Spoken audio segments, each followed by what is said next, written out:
Hello! Hi అండి. మనకైతేగిన స్టిచ్చింగ్‌కైతేగిన blouse అయితే ఇచ్చారనమాట. ఇది మనకి తాజ్‌మహల్ నెక్ టైప్ వస్తుందండి. చూడండి ఇది పేపర్ క్యాన్వాస్‌తో అయితేగిన కట్ చేసుకోవాలా. పక్కా ఫినిషింగ్ రావాలంటే మనకైతేగిన పేపర్ క్యాన్వాస్‌తో అయితే చేసుకోవాలా. కింద అయితే 4 ఇంచీలు పెట్టుకోవాలండి వెడల్పు. పైన అయితేగిన 3.5 అనమాట. నేను మీకు చూపిస్తాను చూడండి.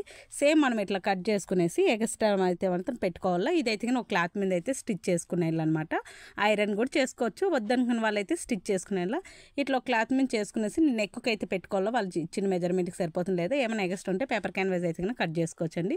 నేనైతే స్టిచ్చింగ్ కూడా చేసేసాను చూడు. ఇంకా లోపల లైనింగ్‌తో కుట్టాం కదా, దాన్ని అయితే కనుక హెమ్మింగ్ అయితే వేసుకోవాలండి. బ్యాక్ అయితే ఇలా ఉంది. ఫ్రంట్ కూడా సేమ్ వస్తుందన్నమాట. ఇలా కొంచెం వాళ్ళ నెక్‌ని బట్టి వస్తుంది.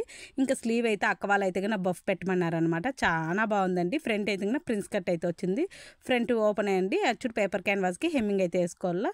ఇది స్లీవ్ అనమాట. బఫ్ పిల్లోల బఫ్ అనమాట. చాలా బాగా వచ్చింది. ఓకే అండి, బాయ్ అండి.